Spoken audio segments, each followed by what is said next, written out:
अंदर से नोखा बोला इस बारिश के। आपकी गरिमामय उपस्थिति को प्रणाम करती हूँ। मातृशक्ति विराजमान है, मातृशक्ति को नमन करती हूँ। बहुत अच्छा सुनते हैं आप लोग, दूर दूर तक फैले हुए हैं, लेकिन पहली पंक्ति से लेकर आखिरी पंक्ति तक ऊर्जावान है। मैं प्रणाम करती हूँ आपको। बहुत अच्छा कविता पाठ मेरे भाई सुदीप ने किया। मैं बहुत शुभकामनाएं साधुवाद प्रेषित करती हूँ सुदीप को। और इन्होंने जो पंक्तियाँ पढ़ी, मुझे यहाँ घटित हुई घटना रामलाल सुनना मुझे याद आ गई। हाँ, बहुत खतरनाक आइटम है, आपको प्रणाम करना ज़्यादा ज़रूरी है। नोखा के लोग कितने ऊर्जावान हैं, आपने प्रमाण दे दिया। मैं एक बहुत अच्छी टिप्पणी करना चाहती हूँ आदरणीय डॉक्टर साहब, सुनिएगा कि सुदीप ने जो कविता पढ़ी और जो संदर्भ इन्होंने यहाँ प्रस्तुत किया, तो मुझे ऐसा लगा कि ये घटना कहीं ना कहीं जो अभी हुई आयोजन के प्रारंभ में, ये घटना किस युग में होनी चाहिए थी। आप बहुत खुशनसीब हैं कि आपके पास आदरणीय भाटी जी जैसे व्यक्तित्व हैं। इन्होंने जिस तरीके से दमदारी से कहा कि अब यदि आगे ऐसा हुआ तो खबरदार, और सब चुप हो गए।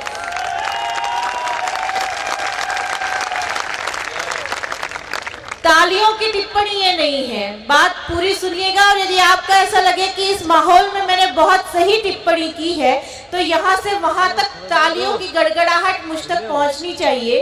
कहना ये चाहती हूँ कि जिस प्रकार आदरणीय भाटी जी ने कहा खबरदार, और आप चुप हो गए, यदि युगों पहले महाभारत के युग में जब राष्ट्र चौसर पर बिछा हुआ था और द्रौपदी का चीरहरण हो रहा था, उस समय यदि भीष्म पितामह ने एक बार उठकर कह दिया होता खबरदार। वाह वाह वाह वाह, क्या बात है प्रेरणा, वाह वाह वाह वाह। तो महाभारत नहीं होता, न कौरव होते, और न ये वैमनस्य होता, न भाई भाई के बीच युद्ध होता। इसलिए आपको प्रणाम करती हूँ कि इस मिट्टी में ऐसे ऊर्जावान लोग मौजूद हैं। आप तो बहुत ही खतरनाक आइटम है, पहले कह चुकी हूं। मतलब, और ये जो वो गुलाबी शर्ट वाले भाई साहब यहाँ बैठे थे, वो कहाँ गए? चले गए यहाँ से। आप सामने बैठे रहिए, आप कहीं मत जाइए। अभी 2 मिनट पहले जब आप इधर से उठ के उधर दौड़े और उधर से इधर दौड़े, तो मुझे लगा फाइनल खेलने आ रहे हैं। मैं डर गई। आप बिल्कुल गुलाबी कुर्ते में ऐसे लग रहे हैं जैसे 2000 का नोट रखा हुआ है, और ऐसे ही मुस्कुराते रहिए और मुझे देखकर मुस्कुराते रहिए बस।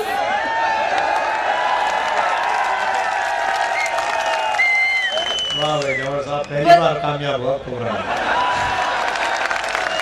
नहीं, क्यों मुस्कुराते रहिए, बस पूरी रात मुझे देखकर इसलिए मुस्कुराते रहिए कि ये सोचिए कि मैं आपकी बड़सास हूँ।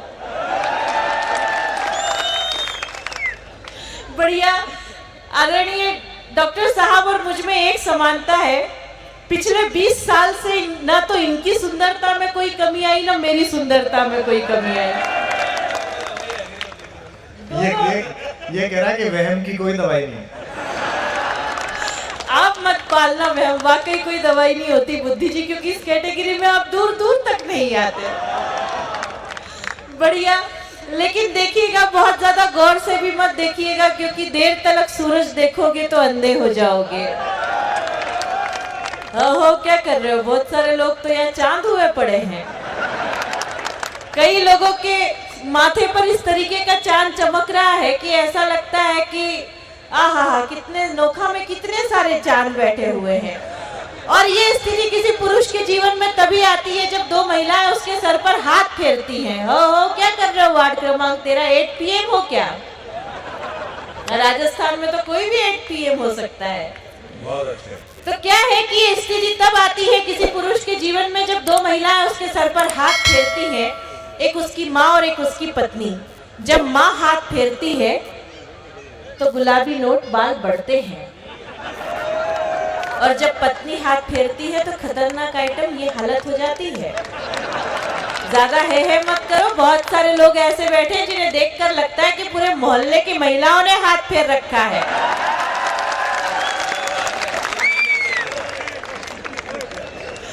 तो क्या है, वाकई आप बहुत ही अच्छा सुन रहे हैं। जब डॉक्टर साहब यहाँ आए तो जो संचालन कर रहे थे वो इतने ज्यादा भावुक हो गए कि वो कहने लगे कि डॉक्टर साहब, नोखा के बहुत सारे लोग आपको छू के देखना चाहते हैं। मुझे लगा जब धारा 377 हटा दी गई तो प्रयोग आप यही से प्रारंभ करना चाहते हैं। चलिए, ये आपसे जुड़ने जुड़ाने की बात है। वो पीछे वो बिल्कुल गुफाओं में जो लोग बैठे से दिखाई दे रहे हैं अंधेरे में, वो गुफाओं से जरा रोशनी में आने की कोशिश करें और ऐसे गमले की तरह ना बैठें। उनकी भी तालियों की आवाज मुझ तक पहुंचनी चाहिए। समय की अपनी मर्यादा है। मैं बहुत ज्यादा टिप्पणी ना करते हुए कुछ बातों से आपको जोड़ना चाहती हूँ। कुछ आनंद के पल हम साथ जी लें। फिर जैसे कि हर कवि सम्मेलन का, हर कवि का एक उद्देश्य होता है, मैं अपने उद्देश्य तक पहुंचूंगी। बहुत बढ़िया प्रारंभ अनिल जी ने किया और आपने देख ही लिया कि हरियाणा का कवि कितना खतरनाक होता है। हरियाणा, यस क्या कर रहे हो? तुमने भी पूरा साथ दिया। मतलब इतना खतरनाक होता है और भोला भी होता है। अनिल अग्रवंशी जी मुझसे पूछने लगे, बोली ये बताओ कि महिलाएं मांग क्यों भरती हैं? मैंने कहा अनिल जी हरियाणा के हो, बहुत ही भोले रह गए, बिल्कुल निठल्ले रह गए। मैंने कहा महिलाएं मांग इसलिए भरती है ताकि पता चले कि इस प्लॉट की रजिस्ट्री हो रखी है। तो फिर ये आगे पूछने लगे कि फिर ये बताओ कि पुरुष मांग क्यों नहीं भरते? मैंने कहा पुरुष मांग इसलिए नहीं भरते कि पता चले कि गोचर भूमि है, जितना चाहे चरो, जिसकी जो मर्जी हो करो। तो फिर ये सुदीप भोला, आप सचमुच में भोला। फिर ये पूछने लगे कि जब ये बताओ कि वरमाला लेकर शादी में एक दुल्हन आती है तो उसके साथ 3-4 और लड़कियां क्यों आती हैं? मैंने कहा सुदीप तुम इतना भी नहीं जानते, जब एक प्लॉट की रजिस्ट्री होनी होती है तो नक्शे में खाली पड़े 3-4 प्लॉट बताने पड़ते हैं कि ये जितने हो कर रहे हैं सब खाली प्लॉट के चक्कर वाले लोग दिखाई दे रहे हैं। आइए, एक कीर्तन सुदीप ने करवाया, एक कीर्तन आनंद का मैं करवाना चाहती हूँ। बहुत अच्छा कविता पाठ उन्होंने किया। कुछ धूमदार दोहों से जोड़ना चाहती हूँ, फिर संदेश पर आऊंगी। शर्त केवल इतनी है कि यहाँ से वहां तक तालियां लय के साथ मुझ तक पहुंचनी चाहिए। और कहाँ आहा का ठेका लगाना है ये आपको समझाने की जरूरत नहीं है। आप वर्षों से कवि सम्मेलन सुन रहे हैं। ये मोहल्ला बिल्कुल ऐसा सुमड़े जैसे बैठा हुआ है। ये महनी अतिथि हैं सारे। मैं आपसे भी अनुरोध करती हूँ कि आप भी तालियों की आह वाह करते रहे। महिलाओं से भी प्रार्थना करती हूँ, सुनिएगा। के ढाई आखर प्रेम के बड़े सो पंडित हो। ये आपने सुना है, पर इतने शांत होकर सुनेंगे तो कोई श्रद्धांजलि थोड़ी देनी है। आपकी तालियां मुझ तक पहुंचनी चाहिए। मैं बात प्रारंभ करती हूँ, साथ में तालियां लय के साथ पहुंचनी चाहिए जी। के ढाई आखर प्रेम के बड़े सो पंडित हो। ढाई, एक एक ताली की आवाज जब तक मुझ तक नहीं पहुंचेगी मैं एक ही पंक्ति को पूरी रात गाती रहूंगी और हमें डॉक्टर साहब तक पहुंचना है। अब आप सोच लीजिए कि ढाई आखर प्रेम के बड़े सो पंडित हो। नजरों से नजरें मिली, बोलो कैसे सोए कि चकमा दे गई लैला, कि चक्री हुआ है छैला। ये आहा का ठेका ठीक से लगना चाहिए कि चकमा दे गई लैला, कि चक्री हुआ है छैला। और पूरी पिक्चर पिट गई, महिलाएं भी तालियों से साथ दे, कि पूरी पिक्चर पिट गई, हीरो शोक मनाए। पूरी पिक्चर पिट गई, हीरो शोक मनाए। कन्याओं के जाल में फंस गए बाबा, हाय हाय बदनाम हो गए, ये झंडू बाम हो गए। हाय बदनाम हो गए, ये झंडू बाम हो गए। और 10 जनपद के द्वार पर राहुल खड़े उदास। तालियां मुझ तक पहुंचनी चाहिए। इतना हुजूम यहाँ बैठा हुआ है, इतना जन समुदाय यहाँ बैठा है। और यदि इतनी सी तालियां आती हैं तो ऐसा लगेगा कि नोखा में इतने ही बुद्धिजीवी लोग बचे हैं। इसलिए तालियां मुझ तक पहुंचनी चाहिए कि 10 जनपद के द्वार पर राहुल खड़े उदास। समझाती है सोनिया, हो जा पप्पू पास, चली मोदी की आंधी, करे क्या राहुल गांधी। चली मोदी की आंधी, करे क्या राहुल गांधी। और एक काका जी बहुत अच्छे से बैठकर सुन रहे हैं। मैं इन्हें विशेष प्रणाम करती हूँ। काका जी आपने भी प्यार तो किया ही होगा। है क्या कर रहे हो? क्या तुम नहीं ठेका ले रखा है? जितने पप्पू बैठे हैं सारे, आपने भी प्यार किया ही होगा और प्यार में कई गलियों के चक्कर लगाए होंगे।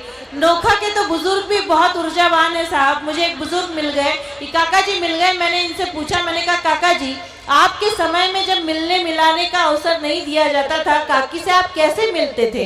तो ये कहने लगे कुछ नहीं, मैं हरिद्वार से घंटी ले आया था। जब मुझे तुम्हारी काकी से मिलना होता तो मैं घंटी बजा देता, वो समझ जाती। मैंने कहा ये तो रही आपकी बात, यदि काकी जी को आपसे मिलना होता था तो वो क्या करती थी? बोले कुछ नहीं, वो हर 10 मिनट में आकर पूछ लेती घंटी बजाई थी क्या। तो एक बार जोरदार तालियां बजाकर बताइए कि आप मुझे सुन रहे हैं। तो काका जी आपके प्यार के नाम 4 पंक्तियां पढ़ती हूँ कि जिनकी गलियों के लगे, और जितने बुजुर्गवार यहाँ बैठे हैं सब अपनी अपनी यादों में खो जाए जब उन्होंने गलियों के चक्कर लगाए थे। गुलाबी नोट आप मत खोना। हाँ, भाभी जी यहाँ कहीं बैठी होंगी तो फिर वो नागरिक अभिनंदन कर देंगी घर जाने पे, इसलिए आप मत खोना।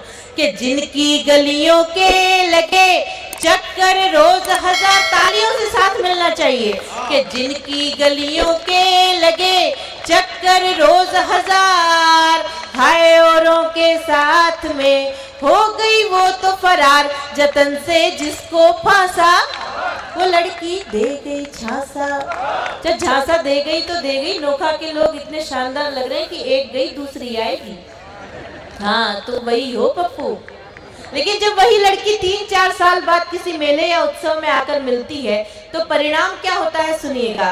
कि कल वो मेले में मिली, और देखिएगा बुद्धि जी की ओर, कि कल वो मेले में मिली लेकर अपना राम, कल वो मेले में मिली लेकर अपना राम, बोली बेटा मामा है कर लो इन्हें प्रणाम, बना गई हमको भैया करे अब ताता थैया। आंदोलन समाप्त। एक बार जोरदार तालियां बजाकर बताइए कि आप मुझे सुन रहे हैं। और आइए मैं पहली पंक्ति पढ़ूंगी बिना किसी भूमिका के, और आपकी आह वाह की आवाज मुझे बताएगी कि मुझे इसे पूरी करना है या नहीं। पंक्ति सुनकर आप जहां देखना चाहते हैं स्वतंत्र है, आप देख सकते हैं। सुनिएगा।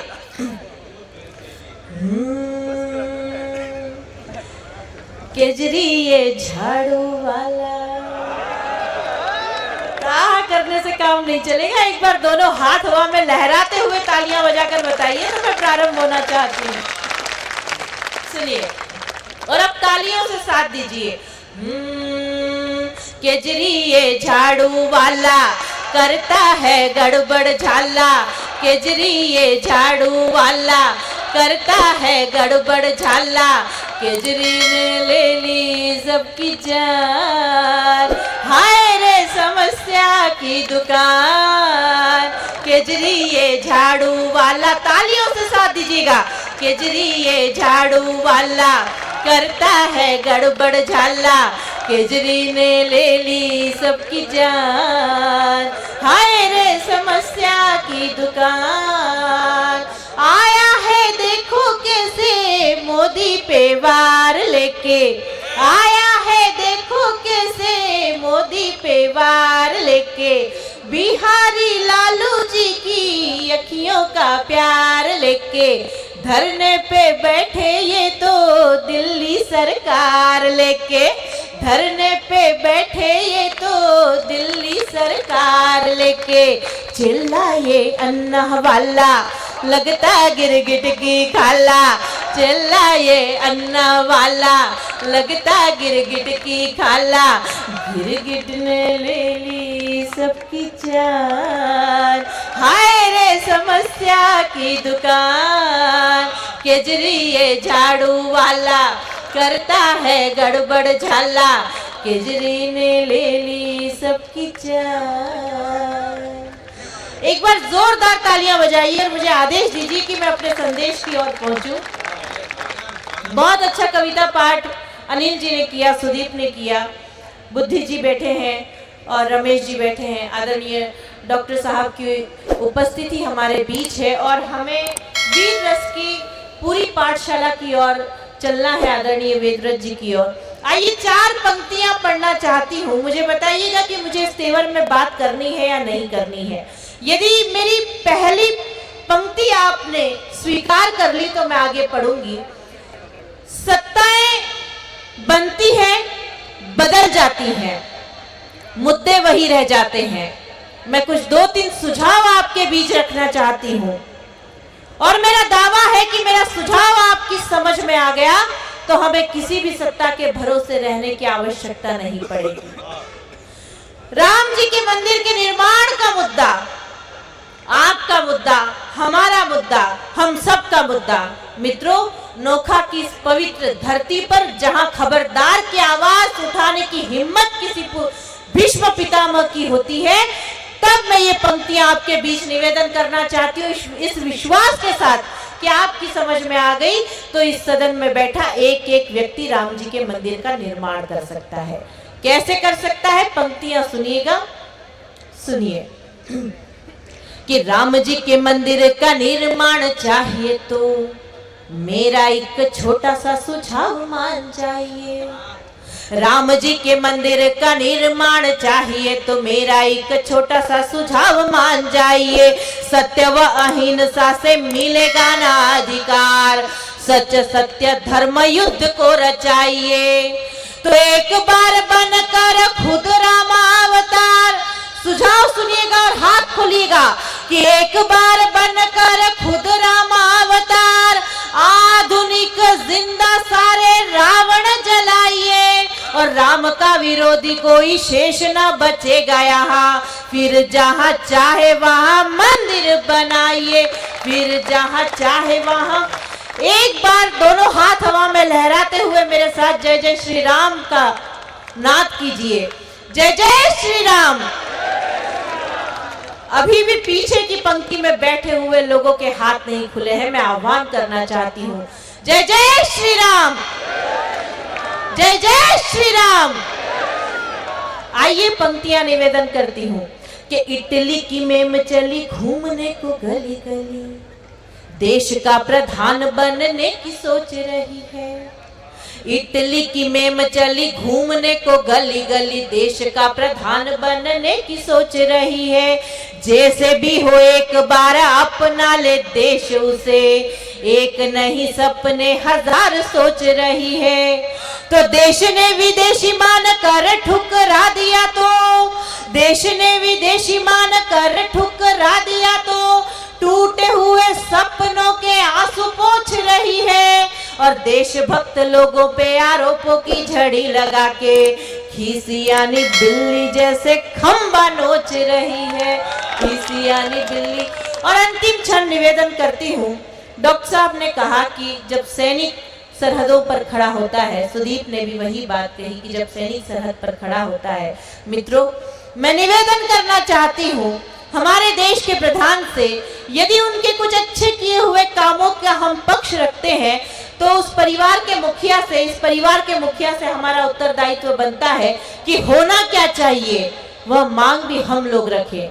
आइए आप सबकी आवाज देश के उस प्रधान तक पहुंचाना चाहती हूँ कि होना क्या चाहिए। कि देश का है जनमत एक स्वर एक मत, हम गीदड़ों से मात खाना नहीं चाहिए। देश का है जनमत एक स्वर एक मत, हमें गीदड़ों से मात खाना नहीं चाहिए। अब नहीं बात करो, सिर्फ दो दो हाथ करो, जनता को कोई भी बहाना नहीं चाहिए। तो देश में विनाश के इरादे लेके सीमाओं में, देश में विनाश के इरादे लेके सीमाओं में कोई उग्रवादी या बहाना नहीं चाहिए और सैनिकों को दे दो अधिकार, कोई उग्रवादी आ जाए तो फिर जिंदा जाना नहीं चाहिए, आ जाए तो। बहुत अच्छे।